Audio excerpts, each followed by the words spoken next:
Mheshimiwa Makamu Mwenyekiti, waheshimiwa viongozi wote wa kamati kuu, Mheshimiwa Mwenyekiti wa kanda, viongozi wa mkoa pamoja na jimbo, itifaki ikiwa imezingatia. Kwa sababu tunajua tuna mkutano mkubwa kule Tarakea, tumesema tupite tuwasalimie. Kwa hiyo kwa haraka nitaomba hapa, nitawasimamisha viongozi wachache, watazungumza kwa niaba yetu na wengine tutazungumza katika mkutano mkubwa kule Tarakea. Naomba nimtambulishe tu, nitambue uwepo wa mwenyekiti wetu wa wilaya, naomba tuupunge mkono wa kuone. Asante sana. Naomba pia mwenyekiti wa mkoa, naomba tuusalimie kwa heshima yako, najua mtazungumza kule Tarakea. Watu wa Rombo peoples. Watu wa Rombo, tumepata bahati leo ya kutembelewa na makamu mwenyekiti wetu wa chama wa taifa. Ninaomba mumpokee, tumsikilize. Ninaomba watu wa Rombo tupokee yale atakayoyasema na tutaenda kuyafanyia kazi.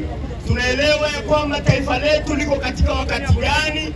Ni wakati ambao tunatakiwa kutumia akili sana kwenye maamuzi yetu. Mimi najua nitaongea kule kwenye mkutano.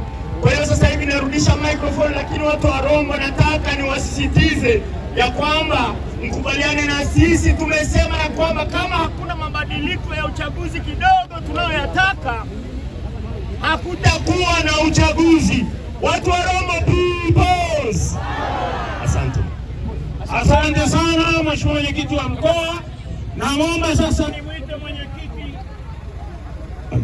Naomba nimuite mwenyekiti wa kanda, atasalimia na nitamuomba vile atamleta makamu mwenyekiti, na kabla Mheshimiwa makamu mwenyekiti hajazungumza atawaleta baadhi ya viongozi wa kitaifa walioambatana nao ili aweze kuwasalimia. Mheshimiwa mwenyekiti, karibu. Asante. Peoples. No reforms. No reforms. Mheshimiwa makamu mwenyekiti wa chama taifa, Mheshimiwa viongozi wa kamati kuu, Dr. Slaa, wananchi wote wa Mamsera, ninawasalimuni. Mheshimiwa makamu, nikukaribishe sana. Hapa ni Mamsera. Ni karibu sana, tunakaribia eneo letu la mkutano la Tarakea huko mbele. Kama ambavyo umeona, wananchi hao na hamu ya kukusikiliza. Kwa ajili ya muda, nikukaribishe uweze kusema na kuwapa matumaini. Kama unavyoona, tumepita pembeni ya barabara, ni mji uliojaa migomba na ndizi za kutosha. Lakini ukienda kwenye supermarket zetu pale Moshi, utakutana na ndizi zilizokaushwa kutoka nje na eneo hili. Maana yake serikali ya CCM hawana namna yoyote wanayoifanya kuhakikisha wananchi hawa wananufaika na mazao yao. Nikukaribishe kwa heshima kwa ajili ya kuwasalimia watu hawa na kuwapa matumaini. Karibu sana.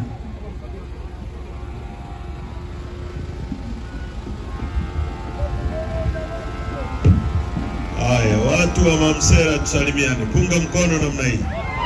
Punga mkono. Wote tuko pamoja. Peoples.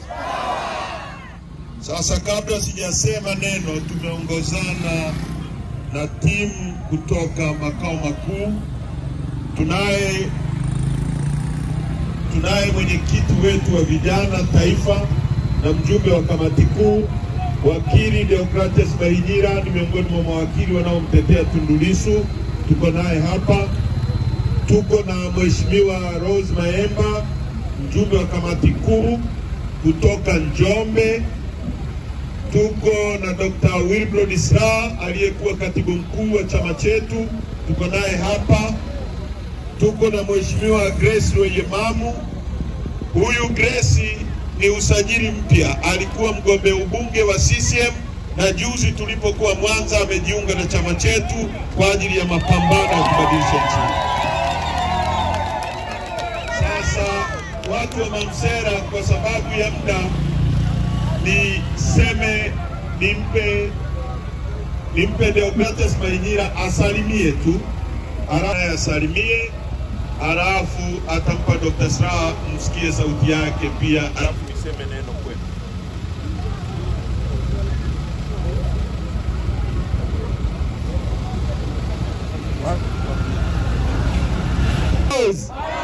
Ninayezungumza kwa sasa naitwa Deogratias Cosmas Mahinyira.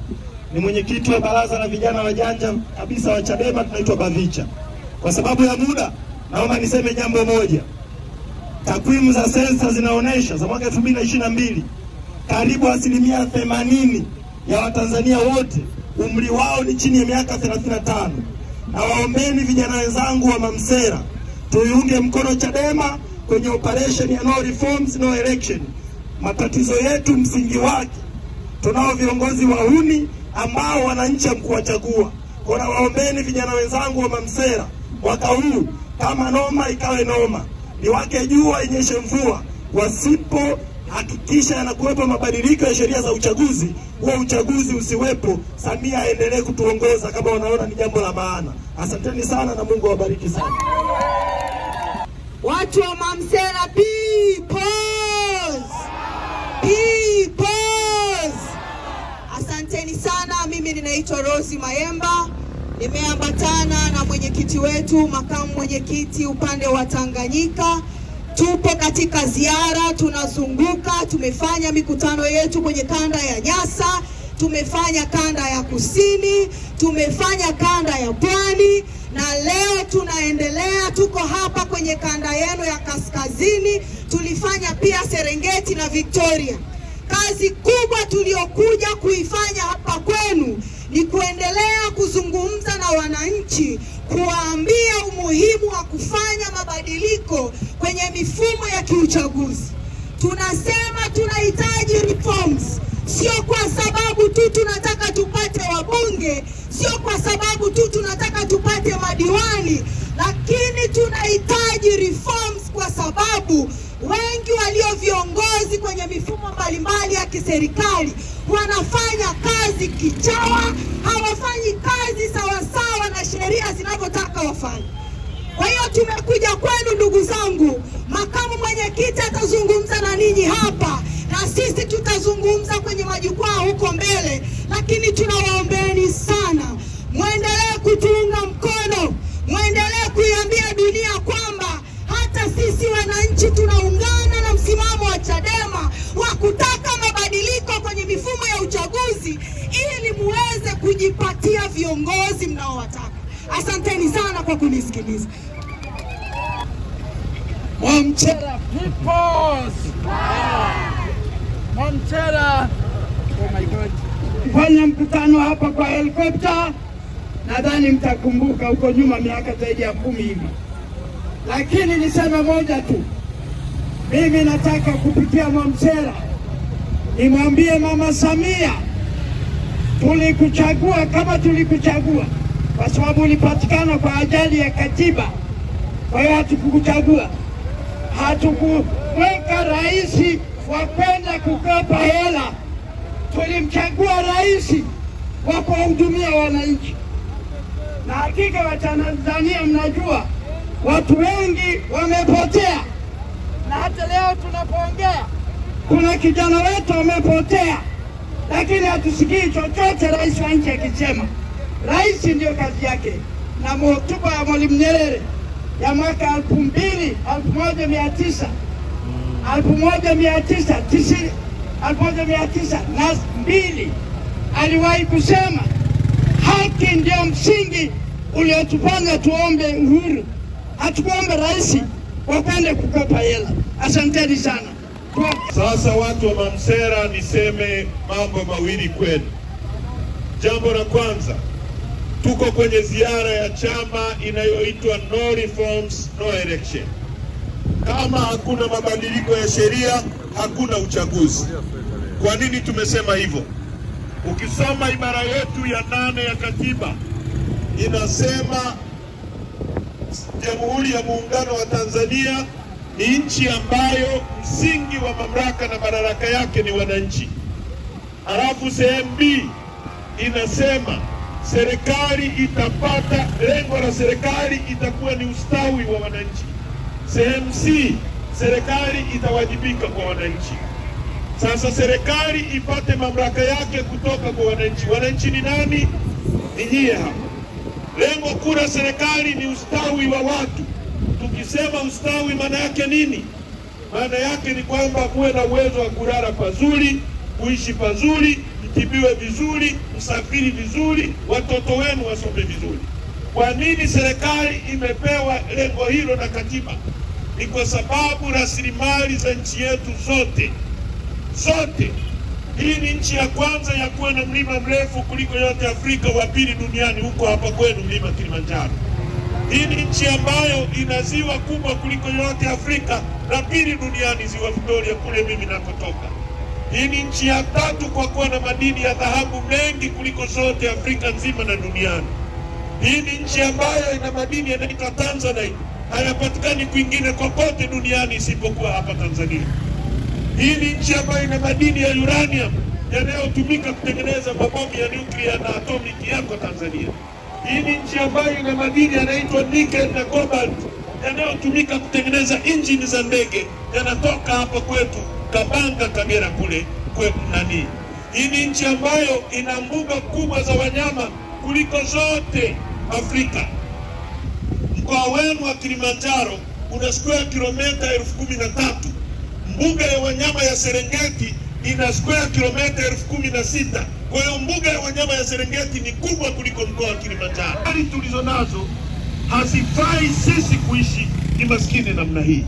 Na nyie mnavyojiona, warau wengine wengi katika nchi hii, nyie mnavyojiona, mnajiona mko kwenye umaskini, lakini kuna watu maskini kuliko nyie kwenye nchi hii, kwa sababu tuna viongozi wa hovyo ambao wametufanya katikati ya utajiri watu wetu muendelee kuishi kuwa maskini. Tumekataa hali hiyo, na Chadema tunataka tushirikiane na nyie kubadilisha hali hiyo kwa kuhakikisha kwanza tunapata uchaguzi huru na haki. Chagua mbunge akawe sauti yenu, kwa sababu kazi ya mbunge ni kwenda kukusemea wewe upate maji, upate barabara, upate shule nzuri. Kazi ya mbunge sio kwenda kuisemea serikali. Kazi ya mbunge ni kudifendi mwananchi. Ndio maana badala ya mwananchi wa wewe Rombo kwenda bungeni, wa Tarime kwenda bungeni, wa Dodoma kwenda bungeni, hakuna ukumbi wa kututosha wote kuingia. Mnachagua mtu mmoja kwa niaba yenu. Mimi nimekuwa mbunge, Dr. Slaa amekuwa mbunge. Tumekuwa na bunge la wajinga kwa sababu bunge hili halitokani na kura za wananchi. Mmewasikia jana wabunge wakati hotuba ya Wizara ya Mambo ya Ndani inasoma bungeni, wabunge wanazungumza kuhusu rais. Hotuba ya mambo ya ndani imegeuzwa kuwa hotuba ya kumsifia rais na kumdefend rais. Rais ambaye ana majeshi, rais ambaye ana usalama wa taifa, rais ambaye ana kila chombo cha nchi hii. Inakuwaje tena chombo cha wananchi ambacho ni bunge kigeuke tena kwa ajili ya kumdefend rais? Hiyo mnaona ni sahihi kweli? Hiyo ni sahihi? Mnahitaji mbunge azungumze kuhusu bei ya ndizi. Mnahitaji mbunge azungumze kuhusu barabara zenu za kutoa parachichi mashambani zifikishe kwenye soko. Bunge wanajigeuza kuzungumza kuhusu rais. Rais akivaa kiremba kizuri cha rais, tunampongeza rais kwa kiremba. Rais akivaa viatu vizuri, tunampongeza rais kwa viatu vizuri. Rais akikohoa, tunashukuru rais ametuletea kikohozi. Mvua ikinyesha Rombo, tunashukuru mama ametuletea mvua. Kana kwamba kabla ya huyu mama mvua ilikuwa inyeshia Rombo. Sasa hayo mambo hayakubaliki watu wa Rombo. Na haya mambo yanafanyika hivi kwa sababu hatuna tume huru ya uchaguzi. Kwa sababu wabunge na madiwani hawawajibiki kwenu, wanawajibika kwa serikali. Ndio maana Chadema tumesema ifanyike kwanza mabadiliko ya sheria ili tushindane kwenye uwanja unaolingana. Ndiye mnasemaje watu wa Rombo? Ndiye mnasemaje? Watu watarakea, ndiye mnasemaje? Baraza la Maaskofu Katoliki limeunga mkono hoja ya Chadema kwamba kufanyike kwanza mabadiliko. KKT imeunga mkono kwamba tubadilishe kwanza sheria. Akiwa wanapinga mabadiliko ya sheria ni CCM peke yako, na vibaraka wanaoitwa chama walichoanzisha juzi wamekihonga fedha, ndio wanaunga mkono twende kwenye uchaguzi wa aina hiyo. Niye mnasemaje tarakeni? Hatuwezi kwenda kwenye uchaguzi ambao CCM ndio referee, CCM ndio linesman, CCM ndio wanaandaa mechi. Inawezekanaje mechi ya Simba na Yanga alafu refari awe Haji Manara, hiyo mechi itakuwaje? Watu wa Mamsera, hiyo mechi itakuwaje? Haiwezekani. Uongo kweli? Sasa sisi Chadema, chaguzi, nimekuwa diwani nikiwa mwanafunzi, nimekuwa mbunge nikiwa mdogo sana, sio kwa uchaguzi. Tunachotaka ni sheria iwe huru, tushindane. Huyu mama asimame hapa, Lissu asimame hapa, ipigwe dakika 90 kwenye uwanja unaolingana. Mamsera mnasemaje? Mnasemaje nyinyi? Saa 12 atakuwa kwao Kizimkazi. Uongo kweli? Amekuja ameuza bandari zetu zote kwa Waarabu, amewapa bandari mpaka milele, kwamba sisi watu milioni 63 hatuwezi kusimamia bandari zetu. Waarabu wako milioni 3 tu Dubai, wao wana akili kuliko sisi. Misitu yetu yote inayotoa hewa ya oksijeni wameichukua, wameikabidhi kwa Waarabu wa Omani. Mtawalipisha nini je watu wa Mamsera? Mtawapa nini? Nchi inageuka kuwa ya Wachina na Waarabu.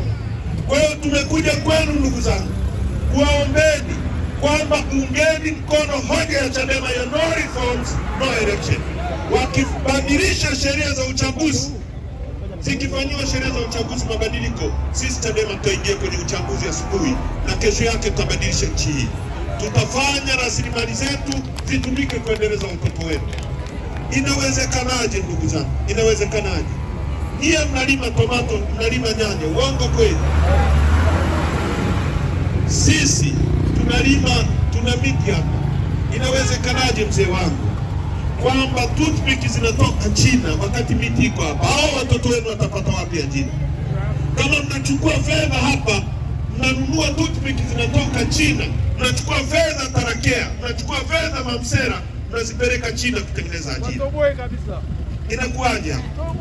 Mwalimu Nyerere alijenga kiwanda cha General Tyres hapa Arusha. Uongo kweli? Kilikuwa kinatengeneza tairi za magari. Uongo kweli? Leo tuna bodaboda kila kitongoji. Tairi ya bodaboda ikiisha hapa Mamsera, fedha inatoka Mamsera inakwenda China Guangzhou kuagiza tairi ya bodaboda. Kama kiwanda kingekuwa hapa cha General Tyres, mtoto wako angeajiriwa hapa General Tyres Arusha, pesa ingetoka Mamsera ingeenda Arusha, ingemlipa yule mtoto wako mshahara. Yule mtoto akitaka kujenga hapa kwenu ataajiri fundi wa Mamsera.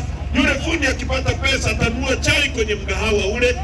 Yule mwenye chai atamwagiza bodaboda amletee sukari mjini. Pesa itazunguka miongoni mwetu. Leo inatoka hapa inakwenda China kwa sababu tuna viongozi wa hovyo madarakani, hawana uwezo wa kuongoza, wanakaa kutisha watu. Sisi tumekataa kuogopa, tunataka mabadiliko. Chama chetu kinasimamia kuhakikisha uchumi wa nchi yetu unabaki hapa kutajirisha watu wetu. Tuna uwezo huo. Tuna uwezo wa kufanya kila mtu aishi vizuri. Sisi ni nchi nzuri, ni nchi ya asali na maziwa, ni nchi ambayo ina Tanzanite peke yake duniani. Inakuwaje watu wetu ni maskini? Bob Marley katika wimbo wake wa Rattles anasema in abundance of water a fool is thirsty. Katikati ya wingi wa maji ni mjinga anaweza kuwa na kiu. Katikati ya utajiri, viongozi wetu wa hovyo wametufanya kuwa maskini. Tukatae hali hiyo. Umaskini huu hatujaliwa na Mwenyezi Mungu. Huu ni umaskini wa kutengenezwa na CCM.